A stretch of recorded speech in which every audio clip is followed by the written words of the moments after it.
Hello नमस्कार, कैसे हैं आप लोग। मैं विनोद बिंद आप लोगों का बहुत बहुत स्वागत करता हूं दोस्तों। और आज हम पढ़ने वाले हिमालय का सेकेंड पार्ट है ना। तो पहली वीडियो में हमने देखा कि हिमालय की अवस्थिति कहाँ पे है, उसका विस्तार कहाँ तक है, तो ये सारी चीज़ें हमने जाना। लेकिन इस वीडियो में हम देखेंगे हिमालय के बारे में थोड़ा विस्तृत से, क्योंकि इसकी जो मुख्य मुख्य चोटियाँ हैं, इस पर कौन कौन सी श्रेणियाँ हैं और इसके बारे में जो डिटेल से पढ़ना होगा हम उसके बारे में देखेंगे। तो आइए शुरू करते हैं। पहले आप हिमालय देख लीजिए, ये रहा हिमालय, ठीक है। अर्धचंद्राकार इसकी साइज जो है, ये अर्धचंद्राकार है।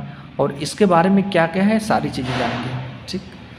तो देखिए, मैंने आपको पिछली वीडियो में बताया था कि जो हिमालय है ना, उसको 4 उप विभागों में बांटा गया। कौन कौन से? पहला ट्रांस हिमालय। ट्रांस हिमालय देखिए ये वाला पार्ट है, ठीक है, ये ट्रांस हिमालय है और ये सबसे उत्तर में है। फिर उसके बाद आता है बृहद हिमालय, फिर लघु या मध्य हिमालय जो बीच वाला है, और जो लास्ट वाला जो अपने साइड भारत की तरफ है, इसको शिवालिक हिमालय बोलते हैं, है ना। तो ये 4 उप विभागों में हिमालय इस तरह से बटा हुआ है, ठीक है। अब एक एक करके हम लोग देखेंगे। देखिए, जो ट्रांस हिमालय है इस पे 3 श्रेणियां हैं। कौन कौन सी है? काराकोरम, लद्दाख और जास्कर, 3 श्रेणियां हैं, है ना। तो काराकोरम जो है ना, ये सबसे उत्तरी भाग है, सबसे उत्तरी भाग है। और इसी काराकोरम पे दुनिया की दूसरी सबसे ऊंची चोटी है, जो कि भारत में स्थित है। क्या नाम उसका? गाडविन ऑस्टिन, उसी को K2 भी बोलते हैं, ठीक है। गाडविन ऑस्टिन या फिर K2, ये दुनिया की दूसरी सबसे बड़ी ऊंची चोटी है और यह भारत में स्थित है। किस पे है? इसी काराकोरम श्रेणी पे है, ठीक है। और दुनिया की सबसे ऊंची चोटी कौन सी है?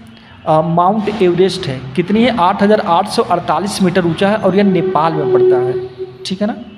तो ध्यान रखिएगा इसको। फिर उसके बाद आता है लद्दाख, फिर उसके बाद आता है जास्कर। देखिए, मैंने क्रम से लिख लिया, क्रम पूछता है KLJ, ठीक है। काराकोरम, लद्दाख और जास्कर। और ये लद्दाख और जास्कर के बीच से सिंधु नदी बहती है। क्वेश्चन कई बार आता है, ये भी जान लीजिएगा, लद्दाख और जास्कर के बीच सिंधु नदी बहती है। देखिए, अभी हम इस श्रेणियों की बात कर रहे हैं, तो ये क्रम से पूछता है कि उत्तर से दक्षिण तक क्रम बताइए। तो सबसे पहले काराकोरम, फिर लद्दाख, फिर जास्कर, फिर उसके बाद आता है पीर पंजाल, ठीक है, पीर पंजाल, फिर धौलागिरी, फिर शिवालिक, ठीक है। काराकोरम, लद्दाख, जास्कर, फिर पीर पंजाल, धौलागिरी, फिर शिवालिक, ठीक है। ये क्रम हो गया। अब देखिए, जो बृहद हिमालय है ना, मैंने आपको बताया था पिछली वीडियो में कि जो बृहद हिमालय है वह पश्चिम की तरफ तो चौड़ा है लगभग में 500 किलोमीटर, लेकिन जो पूर्व में है ना, आकर के सिकुड़ गया है, ठीक है, सिकुड़ गया है। यानी पूर्व में जो इसकी चौड़ाई है 500 से 320 किलोमीटर हो गया है ना। इधर देखिए, पश्चिम में 500 किलोमीटर और इधर जो है 320 किलोमीटर के आसपास। तो पश्चिम में सिकुड़ने की वजह से हिमालय जो है काफ़ी ऊंचा हो गया। देखिए, आपको बता रहा हूँ, कोई भी चीज़ है, ठीक है, मान के चलिए ये हिमालय है, ठीक है, अगर हम इसको इससे मोड़ेंगे, सिकोड़ेंगे तो ये ऊपर उठेगा, है ना। तो इसी वजह से हिमालय पूर्व में काफ़ी ऊंचा हो गया है। और इसी ऊंचा होने की वजह से दुनिया की सबसे बड़ी बड़ी चोटियाँ जो हैं इसी हिमालय पर्वत पे हैं। देखिए, हिमालय पर्वत जो है दुनिया का सबसे ऊँचा पर्वत है ना, दुनिया का। सिर्फ भारत, चाइना की, एशिया की बात नहीं कर रहा हूँ, पूरी दुनिया का। और इस पे जो दुनिया की सबसे बड़ी बड़ी चोटियाँ हैं, देखिए क्रम से बता रहा हूँ आपको। सबसे पहले कंचनजंगा। देखिए, कंचनजंगा जो है सिक्किम में पड़ता है, यानी भारत में। ध्यान रखिएगा, सिक्किम का ये मैप है तो यहाँ पर होना चाहिए, ध्यान रखिएगा। कंचनजंगा, फिर मकालू, फिर उसके बाद एवरेस्ट, फिर है मसालू, फिर उसके बाद आता है धौलागिरी। देखिए, धौलागिरी है, फिर अन्नपूर्णा, नंदा देवी, बंदरपूछ, फिर कामेट, फिर त्रिशूल। इस तरह से ये सब सारी जो बड़ी बड़ी ऊंची ऊंची चोटियाँ हैं, ये इसके नाम है। और ये दुनिया की सबसे बड़ी बड़ी चोटियाँ हैं, ठीक है। और अधिकांश जो ये चोटियाँ हैं नेपाल में हैं। देखिए, इसका हिमालय का विस्तार देख लीजिए। जो हिमालय का विस्तार है ना, नंगा पर्वत से लेकर के, नंगा पर्वत कहाँ है? पाकिस्तान का जो पूर्वी साइड है, और कश्मीर का जो बॉर्डर एरिया है, पाकिस्तान का पूर्वी साइड, और ये जो कश्मीर का बॉर्डर एरिया है, वहाँ से ले करके वहाँ, इसको देखिए यहाँ पे नंगा पर्वत बोलते हैं, ठीक है। यहाँ से ले करके चीन में एक स्थान पड़ता है नामचा बरवा, जो कि अरुणाचल प्रदेश के सामने है, ठीक है। तो वहाँ तक इसका विस्तार है। फिर उसके बाद देखिए यहाँ से ना हिमालय पर्वत जो है अपने दक्षिण की तरफ मुड़ गया है, देख रहे हैं, नंगा पर्वत से इधर अपने दक्षिण की तरफ मुड़ गया है, और दक्षिण की तरफ मुड़ते हुए ये अफगानिस्तान साइड में निकल गया है थोड़ा सा इसका हिस्सा। और इधर देखिए नामचा बरवा के पास भी ये हिमालय जो है एकदम दक्षिण की तरफ अचानक से मुड़ गया है ना, यानी अपने दोनों साइड में, पश्चिम में भी पूर्व में भी हिमालय अपने दक्षिण की तरफ मुड़ गया है। इसको याद रखिएगा, एग्जाम में पूछता है, दक्षिणावर्ती मोड़ दर्शाता है, ठीक है। ये चोटियाँ देख लीजिए क्रम से, कंचनजंगा सिक्किम में, मकालू नेपाल में, एवरेस्ट नेपाल में, मसालू नेपाल, धौलागिरी नेपाल, अन्नपूर्णा नेपाल, नंदा देवी उत्तराखंड, बंदरपुछ उत्तराखंड और त्रिशूल कामेट ये सब उत्तराखंड में है, ठीक है ना। अब देखिए हिमालय का बृहद विभाजन हम पढ़ेंगे, है ना। मैंने बोला था कि देखिए जो श्रेणियां हैं इस पे वो क्रम पूछता है। तो हिमालय का बृहद विभाजन उत्तर से दक्षिण तक देखिए, पहला है काराकोरम श्रेणी, ठीक है। ट्रांस हिमालय पर 3 श्रेणियाँ, कौन कौन सी, काराकोरम, लद्दाख और जास्कर। तो काराकोरम श्रेणी, लद्दाख श्रेणी, जास्कर श्रेणी। उसके बाद आता है पीर पंजाल श्रेणी, है ना, पीर पंजाल श्रेणी, फिर धौलाधर श्रेणी, फिर शिवालिक श्रेणी। तो इसको याद रखिएगा, ध्यान रखिए जो शिवालिक श्रेणी है या शिवालिक हिमालय है वो सबसे दक्षिण की तरफ है, ठीक है ना, सबसे दक्षिण की तरफ। यानी अगर हम हिमालय पर चढ़ना शुरू करेंगे तो सबसे पहले हम शिवालिक से ही चढ़ करके ही आगे बढ़ेंगे। तो ध्यान रखिएगा शिवालिक श्रेणी सबसे लास्ट में है। काराकोरम, लद्दाख, जास्कर ये तीनों ट्रांस हिमालय पे हैं। फिर उसके बाद पीर पंजाल श्रेणी, धौलाधर श्रेणी, फिर शिवालिक श्रेणी। अब देखिए एक एक करके हम पढ़ेंगे, ठीक है। काराकोरम जो है भारत की सबसे ऊंची पर्वत श्रेणी है, ध्यान रखिएगा। और इसका प्राचीन नाम क्या है, कृष्णागिरी। इसका पुराना नाम कृष्णागिरी है। तिब्बत में कैलाश पर्वत के नाम से इसे जानते हैं। देखिए जो ये काराकोरम है, काराकोरम ये ऐसे भारत में तो है ही, इस तरह से होते होते थे इधर चाइना की तरफ आ गया, यानी तिब्बत में आ गया है। तो यहाँ पर तिब्बत में इसको कैलाश श्रेणी बोलते हैं। यानी जो हमारा कैलाश पर्वत है और मानसरोवर वाला हिस्सा ये जो है यहीं पे है, इसी पे है, काराकोरम पर ही है, ठीक है, ध्यान रखिएगा। तो भारत में इसको काराकोरम बोलते हैं और चाइना में इसी का जो हिस्सा घुस गया उसको कैलाश श्रेणी बोलते हैं, ठीक है, ध्यान रखिएगा। उसके बाद देखिए भारत का सर्वोच्च शिखर गाडविन आस्टीन है, ठीक है। भारत का सबसे ऊंचा शिखर कहाँ पे है, कौन सा है, गाडविन आस्टीन है, जिसे केटू भी बोलते हैं, इसी पर है, काराकोरम श्रेणी पर ही है, ठीक है, यानी ट्रांस हिमालय का भाग है। और विश्व का दूसरा सर्वोच्च शिखर केटू है, ठीक है। जो गाडविन आस्टीन है यह विश्व का दूसरा सबसे ऊंचा शिखर है और भारत का सबसे ऊंचा, विश्व का दूसरा और भारत का सबसे ऊंचा, ठीक है। पहला कौन है, पहला माउंट एवरेस्ट है। और भारत का सबसे बड़ा हिमखंड जो है सियाचिन, यह इसी पे है। अच्छा एक चीज़ और बता दूं, देखिए more study more confusion, no study no confusion. ज़्यादा पढ़ेंगे ज़्यादा कन्फ्यूजन आएंगे, कैसे बता रहा हूँ।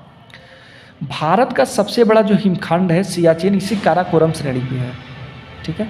काराकोरम पर 5 हिमखंड है, 5 ग्लेशियर है, कौन कौन से, सियाचिन, ससाइमा, हिस्पर, पियाको, बाल्टोरा, ठीक है। कहीं कहीं आपको कहीं कहीं क्या अधिकांश, अगर आप कहीं भी देखेंगे, चाहे गूगल सर्च करेंगे चाहे किताबों में कि भारत का सबसे बड़ा ग्लेशियर क्या है तो सियाचिन मिलेगा, ठीक है ना। लेकिन कहीं कहीं ये भी रहता है कि भारत का सबसे बड़ा ग्लेशियर ससाइमा है, ठीक है, ससाइमा।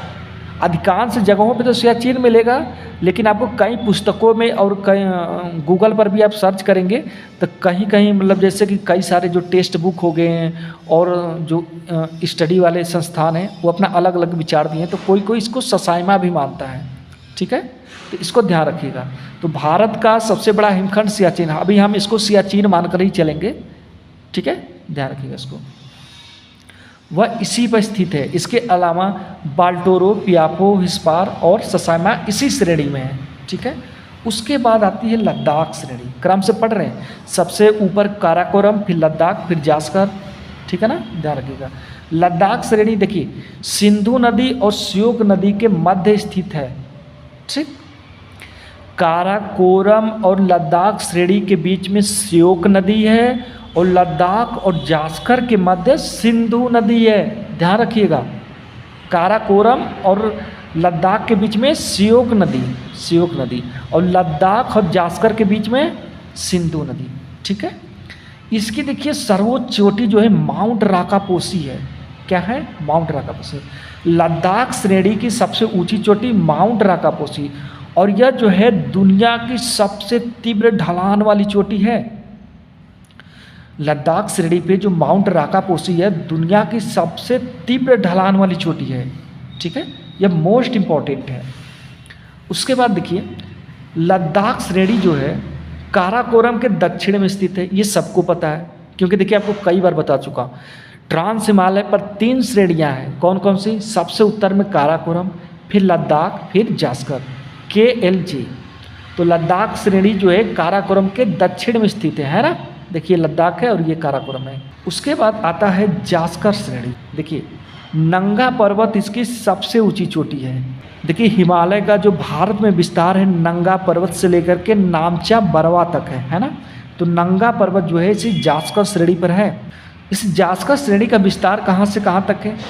जम्मू कश्मीर में है, हिमाचल प्रदेश में है और उत्तराखंड में है, ठीक है ना, उत्तराखंड में 3 राज्यों में इसका विस्तार है। किसका? जास्कर श्रेणी का। हिमालय का तो पूरे कई राज्यों में है, ठीक है, लेकिन जास्कर श्रेणी का जो है 3 राज्यों में है और ये बृहद हिमालय का सबसे पश्चिमी विस्तार है। पीर पंजाल श्रेणी लघु या मध्य हिमालय की यह श्रेणी है, ठीक है, लघु या मध्य हिमालय की श्रेणी है। इसका विस्तार कहाँ कहाँ तक है? देखिए कश्मीर और पंजाब में इसका विस्तार है। किशनगंगा, झेलम और चिनाब नदियाँ इससे होकर के प्रवाहित होती है। पीर पंजाल श्रेणी से किशनगंगा, झेलम और चिनाब ये नदियाँ होकर के प्रवाहित होती है। देखिए जो जवाहर सुरंग है ना पीर पंजाल श्रेणी में ही स्थित है, इसको ध्यान रखिएगा। जवाहर सुरंग ये मोस्ट इंपॉर्टेंट है, कितनी बार एग्जाम में पूछ चुका है। उसके बाद आता है धौलाधर श्रेणी। देखिए लघु हिमालय की दक्षिणतम श्रेणी है। पीर पंजाल श्रेणी है ना, यह भी लघु हिमालय की ही श्रेणी है, ठीक है, और धौलाधर जो श्रेणी है यह भी लघु हिमालय की ही श्रेणी है, लेकिन ये लघु हिमालय की सबसे दक्षिण वाली श्रेणी है, ध्यान रखिएगा इसको। और नेपाल में इस श्रेणी को महाभारत श्रेणी के नाम से जानते हैं। किसको? धौलाधर श्रेणी को। इस पे जो प्रमुख शिखर कौन कौन से हैं? माउंट कैलाश है, तोरल है, गुरजडा है, डोमडरी है, इसके प्रमुख श्रेणी है। उसके बाद लास्ट है शिवालिक श्रेणी। देखिए इसको वाह्य हिमालय कहते हैं। वाह्य हिमालय क्यों कहते हैं? क्योंकि ये सबसे बाहर में है, सबसे बाहरी है ना। हिमालय पर्वत श्रृंखला का सबसे नवीनतम भाग है, यानी कि यह जो है हिमालय पर्वत का सबसे नया भाग है। कैसे? देखिए हमने आपको बताया था कि जो ट्रांस हिमालय है, जो ट्रांस हिमालय है ये वाला भाग, ये बहुत पहले से था, यानी कि जब ये हिमालय नहीं था यहाँ पे तब भी उसके पहले से ही इसका अस्तित्व था, ठीक है ना। जब हिमालय नहीं था तब भी उसके पहले से ही ट्रांस हिमालय था। उसके बाद जब हिमालय बनने की प्रक्रिया शुरू हुई तो सबसे पहले बृहद हिमालय धीरे धीरे उठना शुरू हुआ, ठीक है। फिर उसके बाद ये लघु या मध्य हिमालय फिर धीरे धीरे उठना शुरू हुआ। जो बृहद हिमालय है यह काफ़ी ऊंचा उठ गया, तो उसके बाद फिर धीरे धीरे लघु या मध्य हिमालय धीरे धीरे ये भी नीचे से उठने लगा। फिर उसके बाद यह भी काफ़ी ऊपर उठ गया, तो उसके बाद जो नवीनतम यानी जो शिवालिक हिमालय है यह धीरे धीरे इसका भी निर्माण होना शुरू हो गया। तो इसलिए इसको नवीनतम हिमालय कहते हैं, है ना, यानी कि नया है अभी।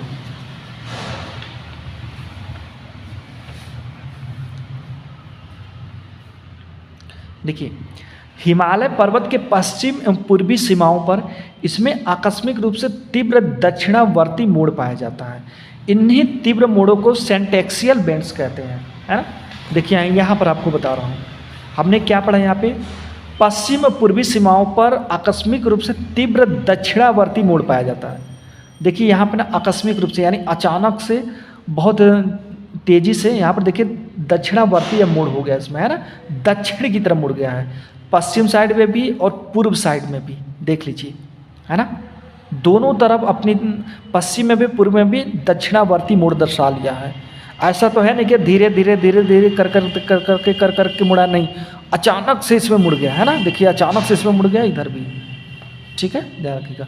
उसी को सिंटेक्सियल बैंड्स कहते हैं।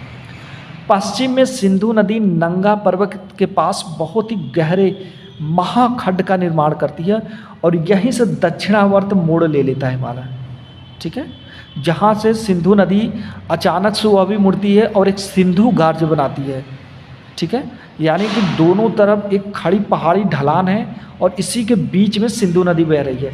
दोनों तरफ 5500 मीटर ऊंची, 5500 मीटर ऊंची खड़ी ढलान है, ध्यान रखिएगा इसको। सिंधु नदी द्वारा बनाए गए महाखंड को सिंधु गार्ज कहते हैं और पूर्व में अरुणाचल प्रदेश में भी तीव्र मोड़ हुआ है, किसके कारण? विवर्तनिकी दबाव के कारण, यानी प्लेटों के खिसकने के कारण, ठीक है। तो दोस्तों इस तरह से ये हमारा हिमालय का सेकेंड चैप्टर समाप्त हो गया है और नेक्स्ट में हम हिमालय के बारे में एक एक करके डिटेल से पढ़ेंगे, प्लस उसके बाद कौन कौन से उस पर पर्यटक स्थल हैं, शिवालिक हिमालय पे, वाह हिमालय पे, बृहत हिमालय पे, ये सारी चीज़ उसके बारे में जानेंगे। तो इसी पे वीडियो भी स्टॉप करते हैं। धन्यवाद।